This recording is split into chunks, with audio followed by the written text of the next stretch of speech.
So you got your new machine, it's still in the box, and I'm telling you, you need to take it out because this video is going to help you to get to know your machine a little bit better.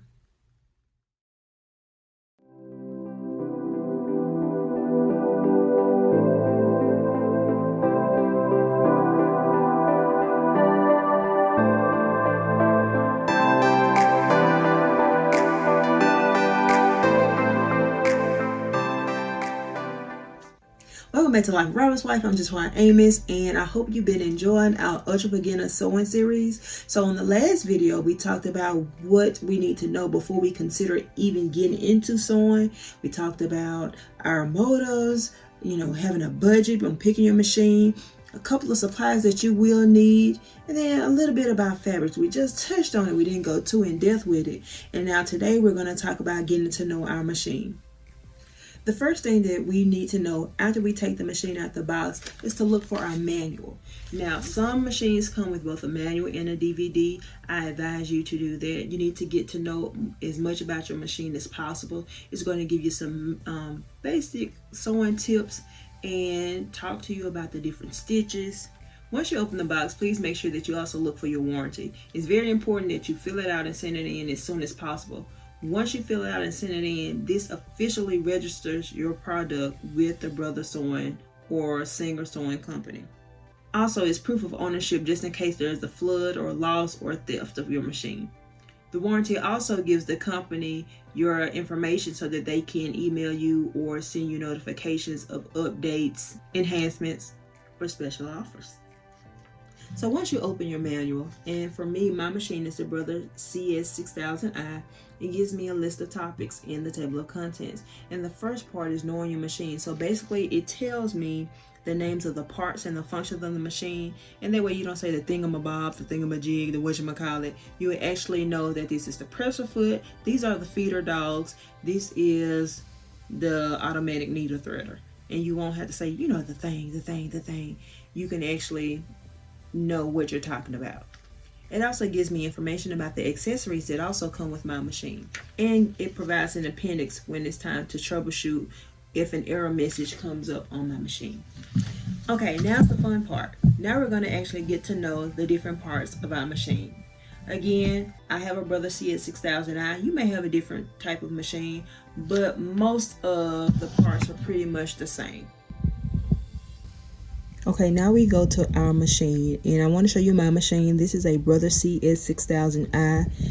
The name of the company is here, Brother, and then the name of my machine is here. And each machine has a different name, and of course they all range in prices. And it's very important for you to know the name of the machines and their function, so you know how to operate your machine properly. The first part we're going to talk about is the bobbin winder.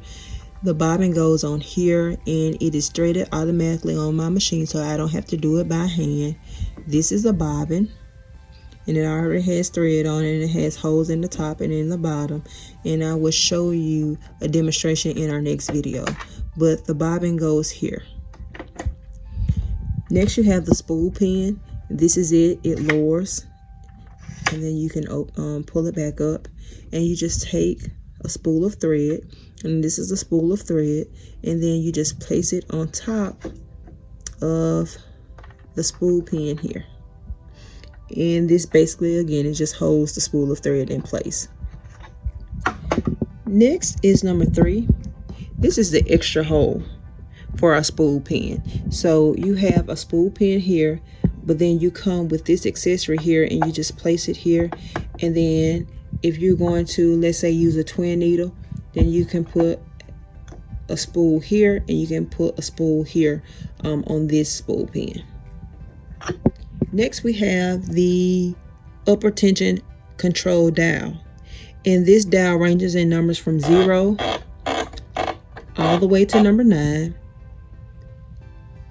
and it controls the tension of the upper thread. Next, we have the thread guide here. So if you see up top, it tells you how to actually thread your machine. You see mine, it's a little dusty, excuse that, but it tells you how to thread it. It tells you that the thread goes here, and this would be guide number 1. and it goes through here and goes down, and then you see the arrows show you this is number 2, that's number 1. You place your spool here, take the thread from the spool, bring it through here, and it has to go through this little clip here. Bring it down. This is number 1. This is number 2. And you continue bringing your thread down. And you see this is a number 3 here. And you loop it. And then it has to go up through here, which is the thread take-up lever here. Number 4, you attach through the thread take-up lever. And then it goes all the way down. And this is number 5. And then you bring it through here. Now, this is a thread cutter here. Sometimes you have extra thread. And let me show you for an example. You take the thread once you get finished sewing. Let's say you finish hemming something, or you finish, sewing a seam, and then it basically just cuts the thread off. Here, see? It won't focus, but here's the thread, and it just cuts the thread off. That is the thread cutter. Again, this is the thread take-up lever here, and it goes down and it goes up.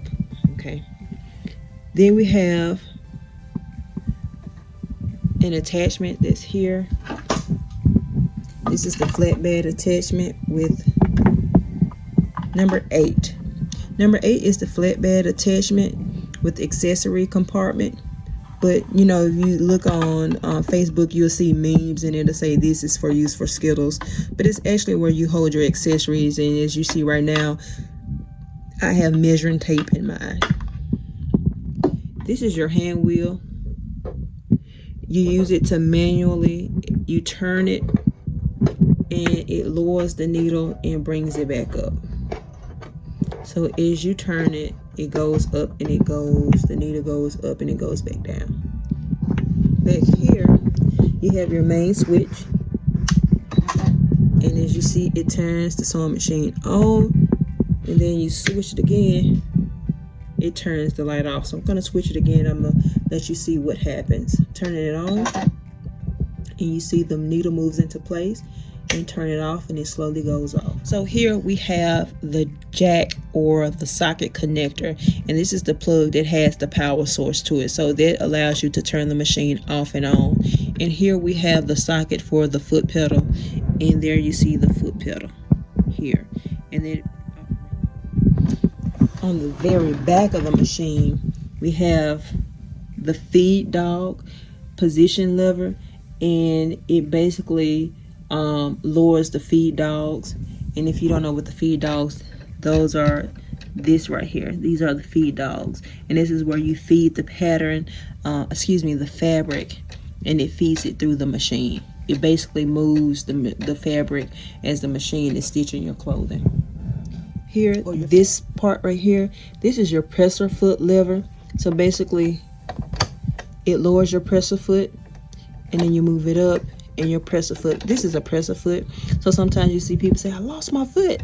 This is a foot, and basically it basically steps on the fabric, and as it steps on the fabric, the feeder dogs right here, it feeds the fabric through the machine. But this is the lever here for the presser foot, and again, if you push it down, the foot goes down. If you flip it up, the foot goes back up.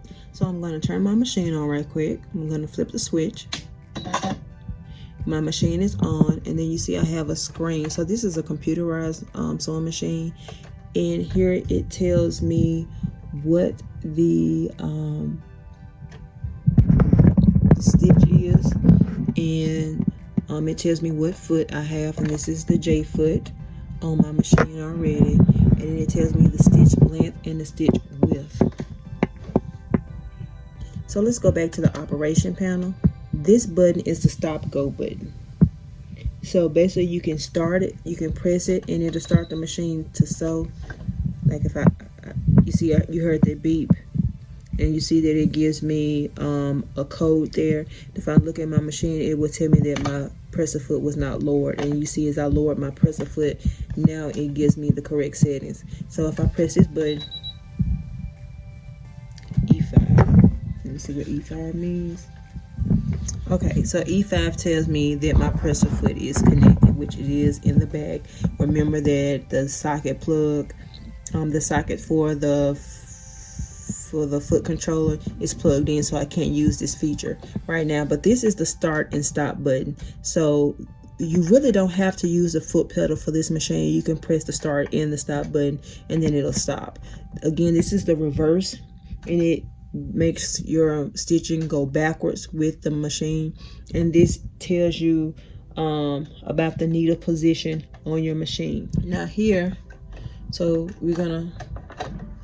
I just lifted my presser foot back up with the presser foot lever, and I'm looking at this panel here, and this number 1, this basically tells me the stitch, the selected stitch. And so we have on my machine 59 different stitches. So it tells me the stitch, and right now my stitch is 0, 0 here. Then it also tells me the presser foot that is going to be used or should be used with that particular stitch. So with stitch 0, 0, I use presser foot J. Then at the top here, it tells me the stitch length in millimeters, and then it tells me the stitch width here. And so you can increase that if you would like. You can make it as big, and that basically tells you the average or the automatic stitch length that it will give you for that particular stitch. So let's go to stitch 51. So here we just change it to 5, and then number 1, and you see that the presser foot changed. So that's awesome. So most of these feet will come with the accessories, or you can also buy them online. And as you see, the length has changed, and then the width has changed. So that's 7 millimeters here, and that is 1.4 milliliters. Okay, so let's pay attention to the needle and presser foot section. Here we have the buttonhole lever. So when you're using your buttonhole foot, you're going to lower this down, and as you see, the emblem for a button is on the top. And when you go to my machine, you see that the buttonhole selections are number 29, 30, 31, 32, 33, 34, and 35. And when it's not in use, and when you're not making a button, you need to just press it, push it right back up. Next, we have this thingy right here, and guess what that's called? That is called the automatic needle threader.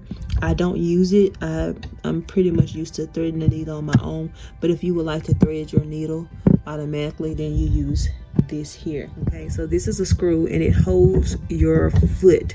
So this is the foot holder, and all you have to do is to release your foot, you just hit this release button, and then you press it, press your foot back on, and boom, it's back on. And I have a drop-in bobbin, and so the bobbin goes here, and this is for the lower thread that's going to attach to the top thread. This is the top thread, and you control the tension here, remember, and so it basically determines how tight the distance on the inside is going to hold the thread. And then you have here for the drop-in bobbin, and there are different types of bobbins. You have the drop-in, or you have one that's going to be on the side. I don't like those. I like the drop-in because you simply drop it in. And then you have a diagram here to show you how to thread, how to put the bobbin in. So you basically put the bobbin in, okay, and then you take your thread, and you see it goes in like that. So you take your thread, make sure it goes under this little loop right here and around, and then it has an automatic thread cutter. See, you just push it and it comes out. And then you have a cover.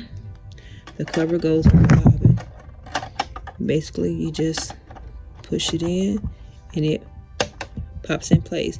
And to take it out and replace your bobbin, you just push that, push this to the side, and simply take your bobbin out.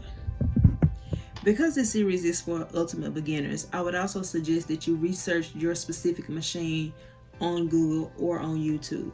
Watch videos about people who also have the machine. Look at the videos that they have on how much they love it or the troubles that they are having, so you'll know what to look forward to see if you can kind of offset any problems ahead of time due to their own experiences. So if they tell you this machine needs to be cleaned after every time you sew, then you know to do that for your machine so that you won't experience some skip stitches or any other problems. Okay, so let's recap on what we've already learned. We learned to first read our manual, make sure you send in your warranty. We learned the parts of our machine. We played around with the few stitches and tension. I mentioned that you should schedule maintenance for your machine or at least research YouTube videos so that you can know how to keep your machine up. We want to do that so that you won't have any problems with your machine and it's going to last a long time.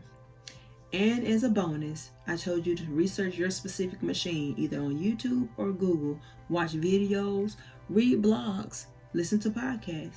I believe that's going to help you on your journey. I believe it's going to give you the information that you need, and so you won't be caught by surprise with anything, because you want to actually enjoy your machine and you don't want to constantly run into problems. So it's smart to look at what other people have already experienced and try to cut the head off at the beginning so that you won't have to experience those same problems. Video number 3 is next, and guess what? We're actually going to start using our machine, so stay tuned.